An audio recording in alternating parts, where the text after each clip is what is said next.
Breaking news చూస్తున్నారు.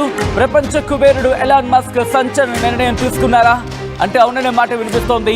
అమెరికాలో కొత్త పార్టీ ఏర్పాటుకు ఎలాన్ మస్క్ సిద్ధమవబోతున్నాడా? ఇన్ఫాక్ట్ ఏర్పాటు చేసుకుంటున్నాడని చెప్పడంలో అతిశయోక్తి లేదు. కొత్త పార్టీ పెట్టచ్చా అంటూ అభిమానులను ప్రశ్నించాడు ఎలాన్ మస్క్. తన సోషల్ మీడియా ప్లాట్ఫామ్ ఎక్స్లో ఓటింగ్ని పెట్టాడు. కొత్త పార్టీ పెట్టాలంటే ఇప్పటికే 80% మంది మద్దతు పలికారంటే అర్థం చేసుకోవచ్చు. మీరు చూడొచ్చు ఆర్టీవీ స్క్రీన్ మీద Elon Musk, is it time to create a new political party in America that actually represents the 80% in the middle?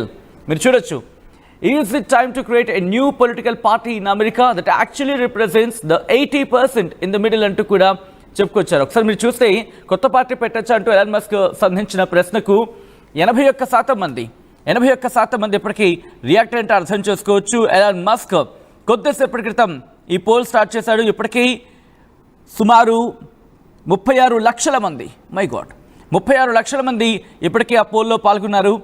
81% మంది ఎస్ అన్నారు, 19% మంది నో అంటూ చెప్పుకొచ్చారు.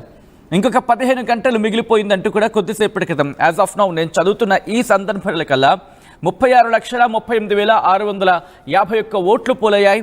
దీంట్లో 81% మంది ఎస్ అన్నారు, మరికొంతమంది 19% మంది నో అంటూ సమాధానం ఇచ్చారు. ఈ నేపథ్యంలో ఎలాన్ మస్క్ కొత్త పార్టీ ఏర్పాటుకు సిద్ధం కాబోతున్నాడా అంటే అవుననే మాట వినిపిస్తోంది. ప్రపంచ కుబేరుడు ఎలాన్ మస్క్ ఇక రాజకీయాల్లోకి వచ్చేందుకు తన మార్గాన్ని సిద్ధం చేసుకోబోతున్నాడా? ఈ మాటలు అండ్ తన అడుగులు చూస్తూ ఉంటే కనుక దాదాపుగా అవుననే మాట వినిపిస్తోంది. ఎందుకు ఈ అంశం తలెత్తింది, ఎందుకు కొత్త పార్టీ పెట్టాలనుకుంటున్నాడు అనేది ఒకసారి మాట్లాడుకునే ప్రయత్నం చేస్తే, ఇటు అమెరికా అధ్యక్షుడు డొనాల్డ్ ట్రంప్ ఎలక్షన్స్లో విజేత కావడానికి, ఎలక్షన్లో గెలుపొందడానికి కారణం తానే అంటూ చెప్పుకొచ్చారు. తాను లేకపోతే అధ్యక్షుడిగా ఈరోజు ట్రంప్ ఉండేవాడు కాదు అంటూ కూడా సంచలన వ్యాఖ్యలు చేశారు. దాంతోపాటు మరికొన్ని ఆరోపణలు చేశాడు. బట్ ఆరోపణల విషయం నేను తర్వాత వెళ్ళే ప్రయత్నం చేస్తాను. ఫస్ట్ ఎందుకు ఈ కొత్త పార్టీ పెట్టాలనుకుంటున్నాడు, ఎందుకు, ఏంటి, ఎలా, ఏ విధంగా, అసలు ఎవరు దీన్ని ముందు నడిపించే అవకాశం ఉంది? ఎందుకంటే డోజ్ మీరు గుర్తుండుంటే అమెరికా అధ్యక్ష ఎన్నికల్లో ట్రంప్ని గెలిపించిన వారిలో అపర కుబేరుడు ఎలాన్ మస్క్ పేరు నిరాటంకంగా అక్కడ నిరాఘాతంగా మనకు వినిపిస్తూనే ఉంది. ఎందుకంటే రిమెంబర్, తన సోషల్ మీడియా ఎక్స్ ప్లాట్ఫామ్ని ట్విట్టర్ నుంచి కొనుగోలు చేసి ఆ తర్వాత ట్విట్టర్లో ట్రంప్కి అకౌంట్ పోయింది, మీకు గుర్తుందా? ట్విట్టర్ ట్రంప్ అకౌంట్ని క్లోజ్ చేస్తుంది. ఆ తర్వాత ప్రపంచ కుబేరుడు ఎలాన్ మస్క్ అదే ట్విట్టర్ని కొని దాన్ని ఎక్స్గా మార్చి ట్రంప్కి దాంట్లో మళ్ళీ అకౌంట్ ఇప్పించి మళ్ళీ ట్రంప్ దాంట్లోకి ఎంటర్ అయిన తర్వాత అక్కడి నుంచి మళ్ళీ ఎలక్షన్స్లో పాల్గొన్నాడు. ఎలక్షన్స్లో పాల్గొన్న ప్రతిసారి దాదాపుగా ఎలాన్ మస్క్ పేరు ఎత్తందే ట్రంప్ క్యాంపెయినింగ్ జరగలేదంటే అర్థం చేసుకోవచ్చు. ట్రంప్కి అలాగే ఎలాన్ మస్క్ మధ్య బంధం ఏ స్థాయిలో బలపడిపోయింది అనేది. అలాంటిది ఇప్పుడు ట్రంప్ బాహాటంగానే చెప్పాడు, ఇన్ఫ్యాక్ట్ ఎలాన్ మస్క్ బాహాటంగానే చెప్పాడు ట్రంప్ నుంచి బయటకు వచ్చేసానంటూ. సో ఈ నేపథ్యంలోని ఇప్పుడు ఎలాన్ మస్క్ ఏం చేయబోతున్నాడు అనే అంశానికి సంబంధించి మాట్లాడుకున్న సందర్భంలో కొత్త పార్టీ పెట్టబోతున్నాడు అనే చర్చ జోరందుకుంది. ఈ నేపథ్యంలోనే ఆయన పోల్ కూడా కండక్ట్ చేశారు. 36,72,896 మంది పోల్లో పాల్గొంటే మాత్రం ఆ పోల్ మీరు చూడొచ్చు, అది మాత్రం కంటిన్యూ అవుతుంది. 81% మంది ఎస్ పొలిటికల్ పార్టీ, కొత్త పొలిటికల్ పార్టీ పెట్టాలనుకుంటున్నారు, 19% మంది నో అంటున్నారు. సో ఆర్టీవీ కూడా మిమ్మల్ని అడిగే ప్రయత్నం చేస్తోంది, ఇటు అమెరికాలో కొత్త పార్టీ పెట్టేందుకు సమయం ఆసన్నమైందా? ఎందుకంటే ఇప్పటివరకు డామినెన్స్ చూసుకుంటే Republicans, at the same time డెమోక్రాట్లు, అయితే డెమోక్రాట్లు లేకపోతే రిపబ్లికన్లో వీళ్ళిద్దరు తప్ప, వీళ్ళిద్దరు మినహా ఇంకో కొత్త పార్టీ అక్కడ లేదు. ఇది ఎప్పటి నుంచి? దాదాపుగా సబ్జెక్ట్ టు ద కరెక్షన్ 1850, 52, 56 అది ఏ సందర్భమైనా అవనియండి, రిపబ్లికన్లు డెమోక్రాట్లు మినహా అక్కడ ఇంకో పార్టీ కనిపించదు. అఫ్ కోర్స్ ఉన్నాయి, చెప్పుకోవడానికి ఇంకొక 2-3 పార్టీలు ఉన్నాయి. ఆ 2-3 పార్టీలకు కొంచెం మాట్లాడుకునే ప్రయత్నం చేద్దాం. బట్ అవి ఏదో రామ్కే వాస్తే సాధారణంగా అంటూ ఉంటాం కదా, ఏదో పేరుకున్నాయని చెప్పి. లిబర్టేరియన్ పార్టీ అని ఉంది, గ్రీన్ పార్టీ అని ఉంది, కాన్స్టిట్యూషన్ పార్టీ ఉంది, ఇలా మిగిలిన పార్టీలు ఉన్నాయి. కానీ ప్రధాన పోటీ మాత్రం ఈ రెండింటి మధ్య. ఎందుకంటే రిపబ్లికన్ పార్టీ 1854లో స్థాపించినట్టుగా చెప్తూ ఉంటారు. అట్ ద సేమ్ టైం డెమోక్రాట్లకు సంబంధించి డెమోక్రాట్లు 1828లోనే ఆ పార్టీ మొదలైంది. ఆ తర్వాత వాళ్ళ భావజాలాల గురించి మాట్లాడుకుంటుంటారు, దాంతోపాటు వాళ్ళ నినాదాల గురించి మాట్లాడుకుంటుంటారు, వాళ్ళ విధానాల గురించి మాట్లాడుకుంటూ ఉంటారు. సో ఈ రెండు పార్టీ మినహా ఎప్పుడు చూసినా మనకి తెలిసినంత వరకు ఈ రెండు పార్టీలు మన ఈ బౌండరీ దాటి వెళ్ళిన సందర్భాలు లేవు. అలాంటిది ఇప్పుడు కొత్త పార్టీగా ఎలాన్ మస్క్ ప్రపంచ కుబేరుడు కాబట్టి ఎలాన్ మస్క్ పెట్టే పార్టీకి అక్కడ అభ్యర్థులు దొరికే అవకాశం ఉంటుంది, వెళ్ళే అవకాశం ఉంటుంది. కానీ నిలదొక్కునే అవకాశం ఉంటుందా? ఇదే ప్రశ్నను నేను మీ ముందుంచే ప్రయత్నం చేస్తాను. ఒకవేళ అమెరికా కనుక కొత్త పార్టీ కనుక ప్రారంభిస్తే, అమెరికాలో కొత్త పార్టీ కనుక పుట్టుకొస్తాయి, అదే ఎలాన్ మస్క్ కనుక కొత్త పార్టీ పెడితే ఏం జరిగే అవకాశం ఉంటుంది? ఎలాన్ మస్క్ పార్టీ పెడితే తను ముందుకు వెళ్ళే అవకాశం ఉందా?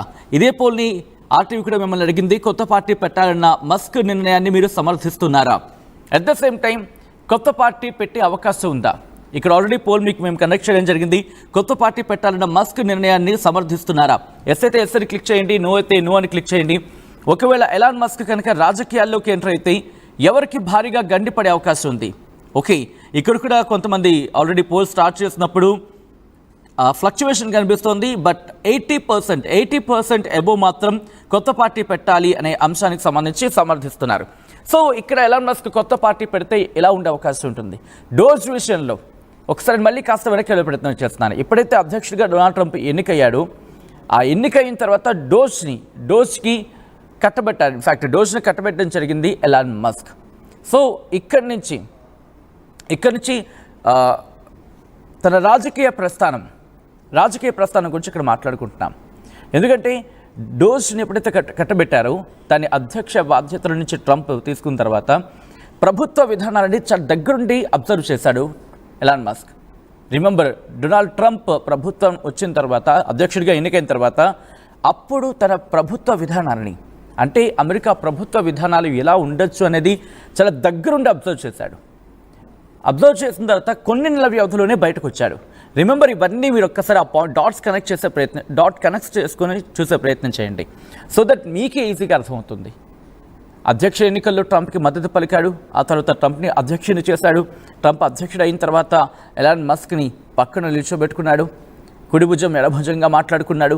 ఆ తర్వాత డోజ్ని కట్టబెట్టాడు. డోజ్లో ప్రభుత్వ విధానాలకు సంబంధించి, అలాగే ఎకానమీ అంటూ ఉంటారు కదా, అంటే ప్రభుత్వ విధానాల్లో వేస్ట్ అవుతున్న మనీని దాన్ని కంట్రోల్ చేయడంలో కీలక పాత్ర పోషించాడు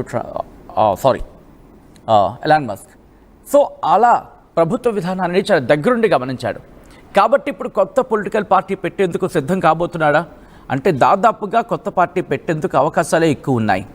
సో ఈ నేపథ్యంలో ట్రంప్ ఎలా ఎదుర్కోబోతున్నాడు ఎలాన్ మస్క్ని, లేకపోతే ఎలాన్ మస్క్ ఇలా ఎదుర్కొనే అవకాశం ఉంది. సో ఇక్కడి నుంచి వీళ్ళిద్దరి మధ్య పోటీ గురించి మాట్లాడుకునే ప్రయత్నం చేద్దాం. అసలు ఎలా బయటకు వచ్చింది, ట్రంప్కి ఎలాన్ మస్క్కి మధ్య ఏం జరిగింది అనేది మాట్లాడుకునే ప్రయత్నం చేస్తే, ఇటు ట్రంప్ కొద్దిసేపటి క్రితం కీలక నిర్ణయం తీసుకున్నాడు. ఈ కీలక నిర్ణయం ఎంతలా మారిందంటే, ఎలాన్ మస్క్ తన సోషల్ మీడియా ఎక్స్లో పోస్ట్ చేస్తూ ఉంటే ట్రంప్ తన ట్రూత్ ఖాతా ఉంది కదా, అక్కడి నుంచి మాట్లాడుతున్నాడు. ట్రూత్ ఖాతాలో ట్రంప్ మాట్లాడుతున్నాడు. అట్ ద సేమ్ టైం ఎక్స్లో ఎలాన్ మస్క్ రిప్లై ఇస్తున్న సందర్భం. ఇక్కడ ఒకసారి కాన్వర్సేషన్ చెప్పే ప్రయత్నం చేస్తున్నాను. ఎలాన్ మస్క్ ఆల్రెడీ ట్వీట్ చేశాడు. ఆ ట్వీట్స్ ఒకసారి నేను మీకు చదివినిపించే ప్రయత్నం చేస్తాను. నిన్న రాత్రి నుంచి కూడా ట్వీట్ల వర్షం కురుస్తూనే ఉంది. ఇక్కడ మస్క్ ఏమన్నాడో ఒకసారి నేను మీకు చెప్పే ప్రయత్నం చేస్తున్నాను. Okay, if America goes broke nothing else matters అంటూ కూడా చెప్పుకొచ్చాడు. ఇంకా ఇంట్రెస్టింగ్ ఒక మాట ఏమన్నాడంటే, ట్రంప్ని దించేసి జేడీ వాన్స్ని అధ్యక్షుడిగా చేయాలి అంటూ కూడా ఎలాన్ మస్క్ ఈ ప్రతిపాదన తీసుకొచ్చాడు. దీంతో పాటు మరికొన్ని అంశాలకు సంబంధించి కూడా ప్రస్తావించాడు. ఎలాన్ మస్క్ ఇటు డొనాల్డ్ ట్రంప్ విషయంలో గతంలో జరిగిన అంశాలని, ఎప్స్టైన్కి సంబంధించి ఎప్స్టైన్ విషయంలో, ఇటు ఎప్స్టైన్ కేసు విషయంలో ట్రంప్ పేరు వినిపిస్తోంది అనే అంశాన్ని ప్రస్తావించాడు. ఆ కేసు డీటెయిల్స్ ఏంటి కూడా మనం డీటెయిల్గా మాట్లాడుకునే ప్రయత్నం చేద్దాం. ఈ టారిఫ్స్ విషయంలో కూడా ఖండిస్తున్నాడు ఎలాన్ మస్క్.